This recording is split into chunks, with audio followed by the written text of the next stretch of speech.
Our programs offer many languages. Please visit suprememastertv.com/schedule. Nos programmes offrent plusieurs langues. Veuillez visiter suprememastertv.com/schedule.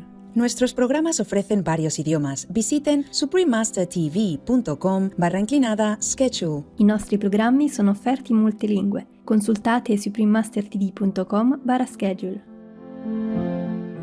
So if in time of desperation, they should know there is God, there's angels, there's Buddha, for their peace of mind. Yes, research have found that people who believe in God, who pray and all that, has more calmness and peace during time of emergency, or in trouble, in sorrow time. They're more composed, more at ease. Please keep watching to find out more. Supreme Master Ching Hai's lectures are not a complete meditation instruction. Please do not try alone. For free of charge guidance, please visit godsdirectcontact.org or contact any of our centers near you.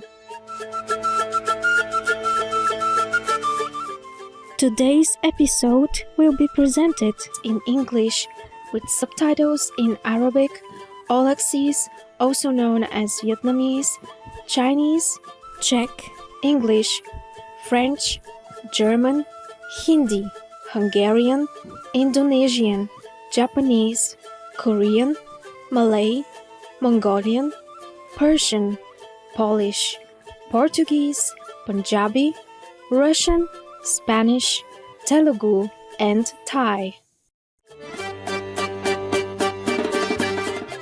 Vishpazia Kwa translates to hello in the Abkhaz language. My name is Amza. The cheerful people of Abkhazia wish you the gifts of health and happiness.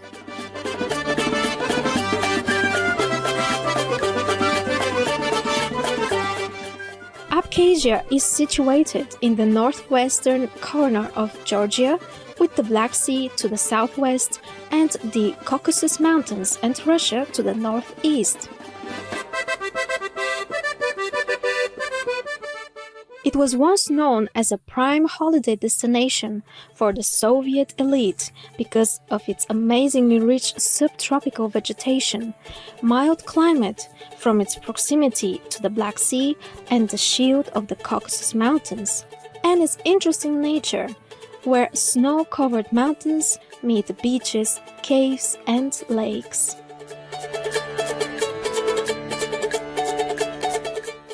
Abkhazia is geographically diverse, with lowlands stretching to the extremely mountainous north. The Greater Caucasus mountain range runs along the region's northern border, dividing the area into a number of deep, well-watered valleys irrigated by small rivers originating in the Caucasus Mountains.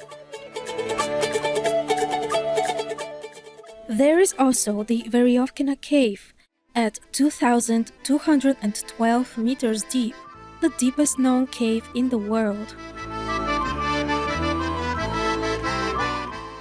Complementing its natural beauty, a long human history has left an architectural and cultural legacy.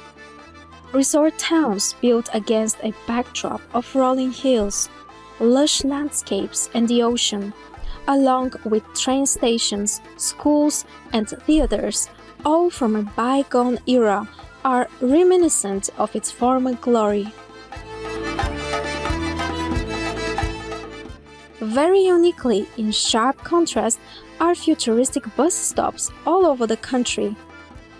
Many things in Abkhazia have remained the same over the past decades. Abkhazia's people are kind and warm. Respect for the elders is reflected in their daily greetings. People there compliment others by saying, "You're looking old today," meaning that the person is wise and beautiful in their maturity.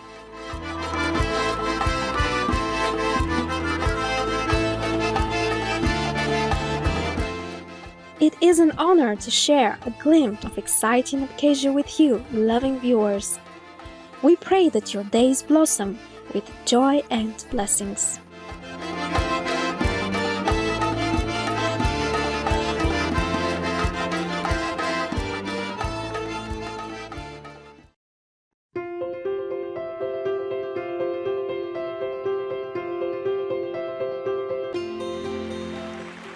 For over 3 decades, Supreme Master Ching Hai has illuminated our world with her divine teachings. A fully enlightened master, she imparts the Kuan Yin method of meditation to those desiring to immediately discover the God nature within and to achieve in one lifetime eternal liberation from the cycle of transmigration. The Kuan Yin method has been practiced by all enlightened masters, such as the worshipped world-honored one, Shakyamuni Buddha, the worshipped Son of God, Jesus Christ, the venerated master and philosopher, Confucius, the venerated Lord Krishna, the venerated master and philosopher, Lao Tzu, the venerated Lord Mahavira, the beloved Prophet Muhammad, peace be upon him, the first Sikh Guru Sri Guru Nanak Dev Ji, and many more. Supreme Master Ching Hai emphasizes that if we always remember God, render selfless service to others, and follow the laws of the universe, we will reach our highest potential as humans and truly understand our purpose on earth. She is an extraordinary living example of compassion, regularly sending material and financial assistance, as well as love, to refugees, the homeless, natural disaster victims, and others needing relief. Supreme Master Ching Hai is deeply grateful to the beloved God for all the financial help, comfort, and support to the afflicted and needy, and/or any good cause over the years, as a humble vessel for His compassion and love toward His precious children. Supreme Master Ching Hai respectfully thank all special individuals, organizations, leaders, and governments for all your genuine, loving, ongoing support. May Heaven bless you forevermore. We, the Supreme Master Ching Hai International Association members, are also sincerely grateful for your expressive kindness, wishing you the best.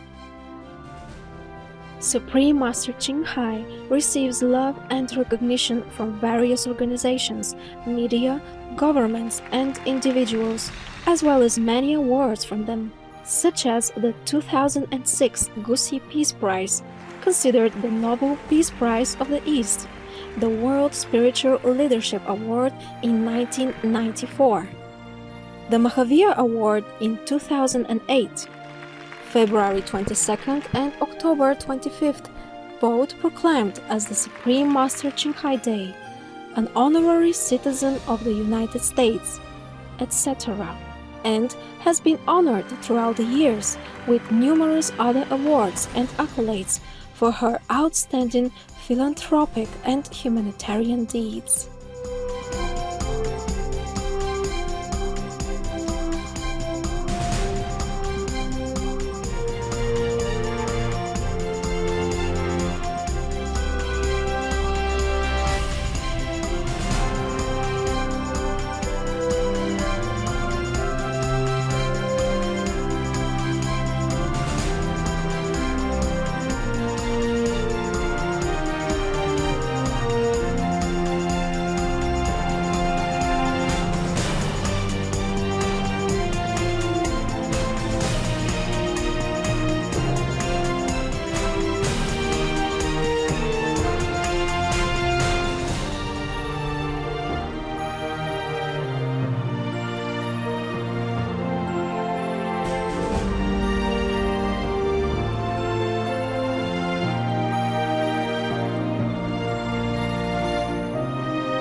etc. We apologize for not being able to show many other awards and honors for lack of space and time. Supreme Master Ching Hai respectfully thank all special individuals, organizations, leaders, and governments for all your genuine, loving, ongoing support. May heaven bless you forevermore. We, the Supreme Master Ching Hai International Association members, are also sincerely grateful for your expressive kindness, wishing you the best.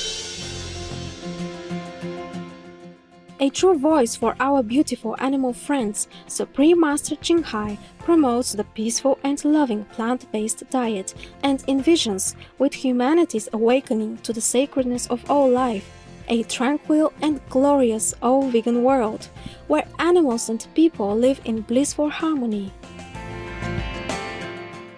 Her initiatives to spread the vegan trend are diverse and have included alternative living flyer distribution, the international vegan restaurant Loving Hut, vegan food product companies, vegan fur products, Supreme Master Television, as well as regularly speaking to influential government and media leaders and participating in televised conferences on climate change, etc.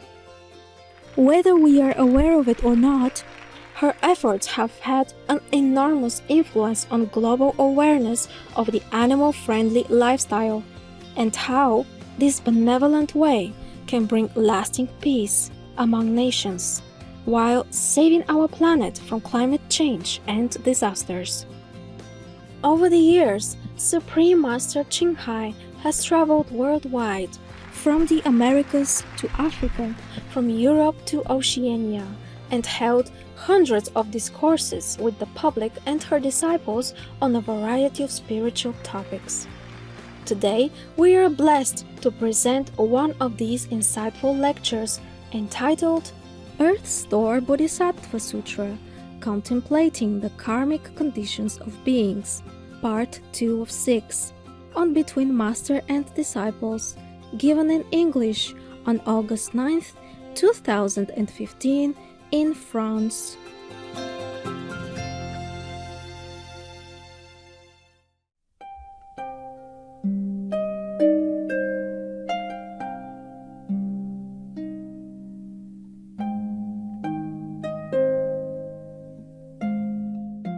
This is a second sin.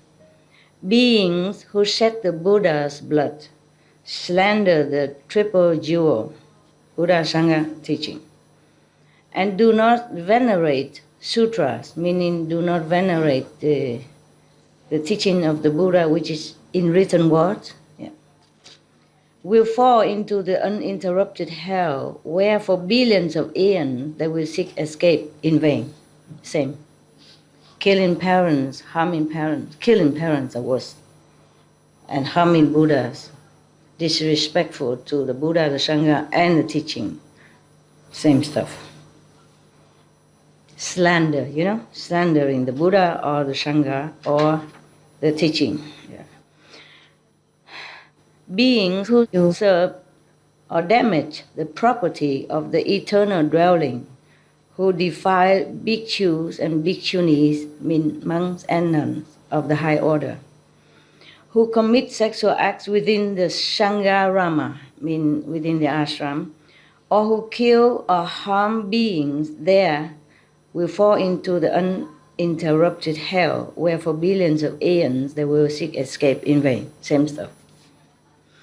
Beings who seem to be shramanas, but in their minds are not shramanas, who destroy the things of the eternal dwelling, meaning in the ashram of the Buddha, the temples, who deceive lay people, who go against the precepts, and who do many other evil deeds, will fall into the uninterrupted hell, where for billions of aeons they will not be able to escape.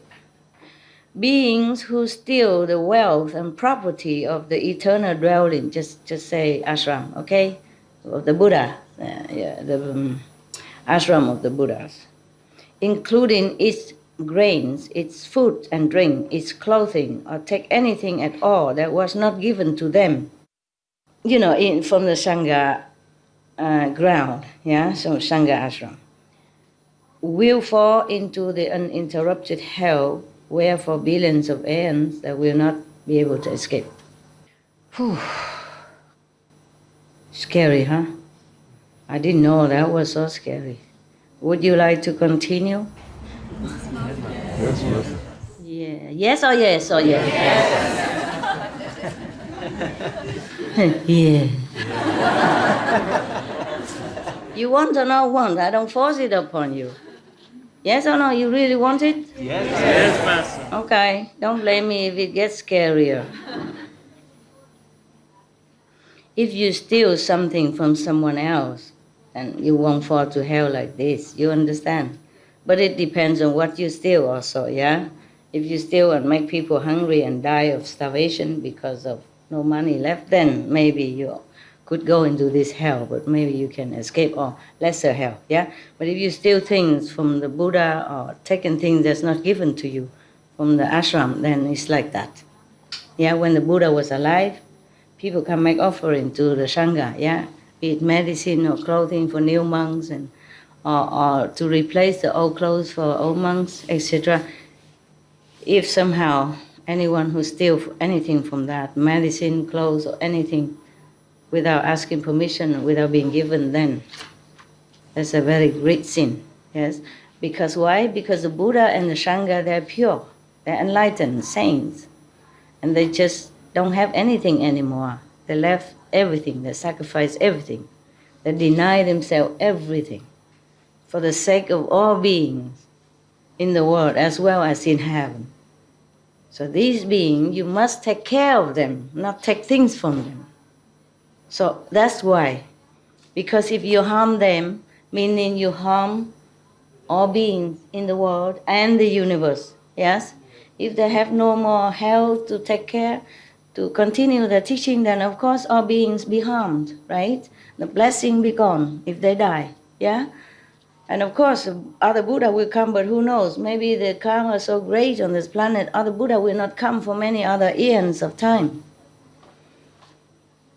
In the nature, it's like this.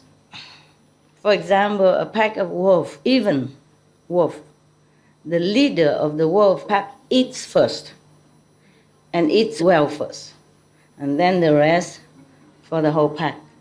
Not because the leader is greedy, or the whole pack is stupid. It's just that the leader has to be strong and well in order to lead the pack for their safety, their well-being, to take care of.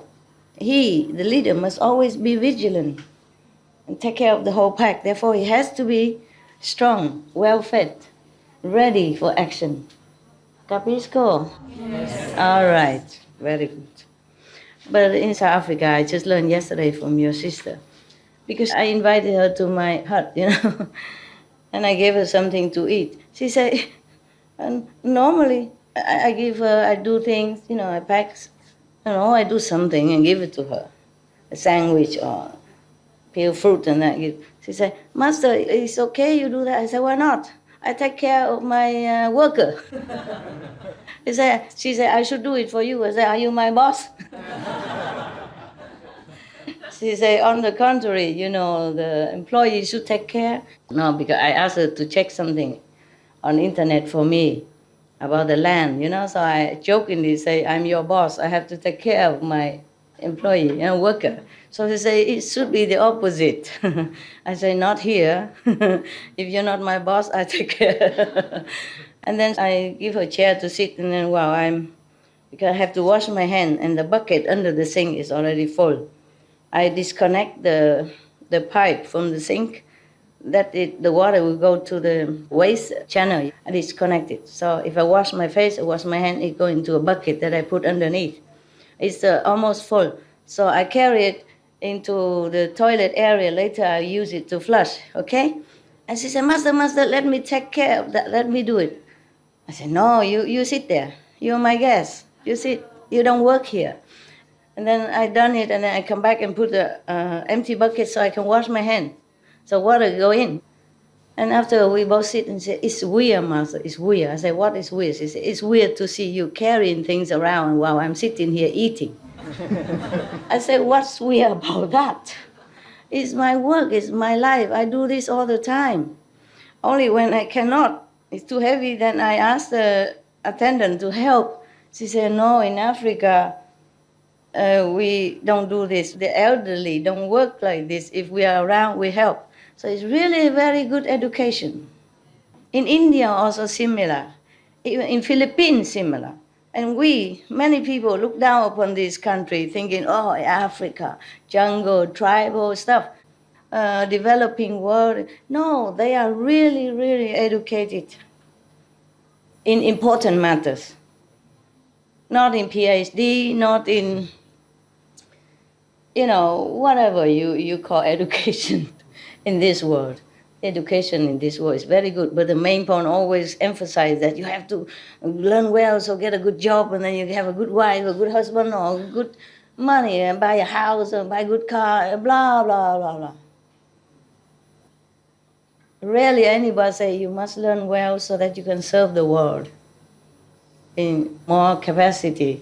And people forget to educate children in proper manner, to respect elderly, take care of the parents. Now the parents just a little bit old and then throw them in the old home. Visit once a month or maybe once every Christmas. And blah, blah, blah, blah. Talking about goodness and all that. This is not right. This is not right. Yeah, our world is not all correct. Yeah? So if you go to Philippines, you must remember, I saw Philippine children, whenever they come home from somewhere, they go and touch the feet of the elderly. Yeah, like, I'm home. I pay homage to you. Their parents or things like that. And if they go, they very respectfully say goodbye. And the Philippines, everybody thinks they send their people outside to work for labor and all that. Well, what can they do in their country? Don't have enough jobs. But to go out to work as a laborer or as housekeeper, using your hand to earn an honest living is not a shame. They're not going out to steal, they're not going out to kill, they're not going out to cheat people. They go out to work, to bring money home. Anywhere work is the same. What's the difference if you work in Philippines, this kind of country? So you go home, think about this. Treat the elderly or whoever needs you. Treat your parents respectfully. That doesn't mean you are uncivilized. That means you're very, very, very, very extra civilized. If a human being doesn't know the basic courtesy to the persons, the first person they ever knew on this planet, the first friends they ever saw on this planet is their parents. The first persons ever nourished them, ever sacrificed for them, wake up all night to feed them, go to work all day to bring food on the table, then this human being is not worth it to call human. And no wonder if they don't treat the parents well, they should go somewhere else. As the Bodhisattva says, they should go to hell. If you're not filial in some lesser degree, then you probably don't go to this forever hell, just some other kind of hell. You have to learn. You have to go there to learn the suffering, to learn how your parents suffer by your rebellious action or words or impolite replies. There are still these minimum standards of goodness, to the parents at least. Yeah. Parents are the only first two friends you see in this world when you come out. And the two best friends that accompany you through your life. Yeah? So they are the best. You're lucky to still have parents. Go home and think about that and think of how your mother, father have to wake up all day, all night for you and work all day and go through a lot of sacrifice just to bring you up, yeah? So that you're educated in the universities for just some worldly repeated knowledge. rarely anyone teach you about God. But I'm not sure if the one who teach you about God knows anything about God. That is another problem. And then misinterpretation also about God. But it's okay, at least the name God is mentioned. Yeah? And God doesn't mind.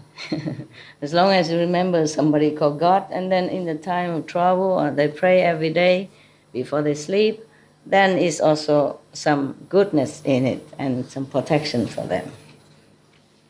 But many families don't teach children this way. So when they have trouble or everything, they don't know where to turn to. The parents are not always there 24 hours. Nowadays, they're both working. So if in time of desperation, they should know there is God, there's angels, there's Buddha, for their peace of mind. Yes. Research have found that people who believe in God, who pray and all that, has more calmness and peace during time of emergency or in trouble, in sorrow time. They're more composed, more at ease. Earth Thor Bodhisattva continue. Worthy Mother, beings who commit such offenses will fall into the fivefold uninterrupted hell, where they will constantly seek for temporary relief from their sufferings, but will never receive even a moment's respite, not even a moment of rest. Lady Maya further asked Earth Store Bodhisattva, why is that hell called uninterrupted? The Earth Store Bodhisattva replied, Worthy Mother, the hells are all within the great iron ring mountain. The 18 great hells and the 500 subsequent ones each have their own names. There are hundreds of thousands more that also have their own names. The uninterrupted hell is found within a city of hells that encompasses more than 80,000 square miles. That city is made entirely of iron, metal. 10,000 miles above the city is an unbroken mass of fire. Within the city are many interconnected hells, each with a different name. There is just one hell called uninterrupted. The wall of that hell is 1,000 miles high. Can you imagine? And we think the Everest is high already. Totally made of iron and covered with a fire burning downward that is joined by a fire burning upward. Nowhere you can go. Incredible. Please rethink about how we react in this world. I read some of this before I went to the Himalaya also. I have one at home before. But I don't remember all this, okay? Yes. For example, I read about hell, I just say, okay, all of this about hell, so I read the next page and etc. And then I didn't have always much time. At night, when I have time, I read all this. I read other sutra, the Lotus, the Medicine, the Amitabha, and this one. But don't always remember all of the detail. Yeah. So it's good for me to reread that again also. It's very interesting for me. No one, even the Buddha, will be able to know all this hell except the Bodhisattva Earth Store. I must tell you that. You know why? Because the Buddha don't always go to hell. He doesn't need to. He will ask someone else go for him. Or even if he go, he don't know all the detail. He don't go all over the hell because he has all the work to do on earth and heaven. So Bodhisattva Earth Store, he or she specialize in saving beings from hell. Whoever have just a little tiny grain of merit left, he would try to find excuse to rescue that being. Imagine he just went to hell once to look for his mother, just because he has such a power to contemplate on that Buddha name for one day, one night first. And then we go there. Of course, he's still thinking of that Buddha.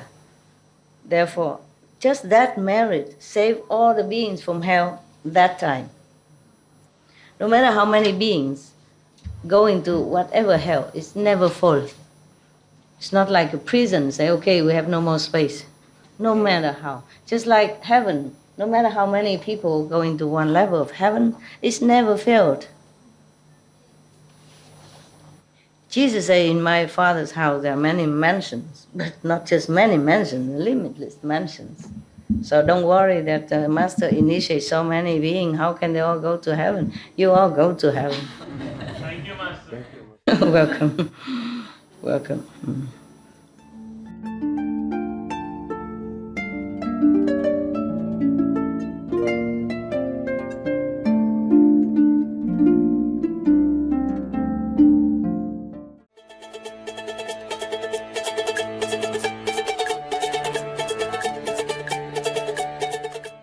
Gracious viewers, we appreciate your company for today's episode entitled Earth Store Bodhisattva Sutra, Contemplating the Karmic Conditions of Beings, Part 2 of 6, on Between Master and Disciples. Coming up next is The Reappearance of the Christ by Alice Bailey, selection from Christ's Unique Occasion, Part 1 of 2, on Words of Wisdom, right after Noteworthy News. Please stay tuned to Supreme Master Television for more positive programming.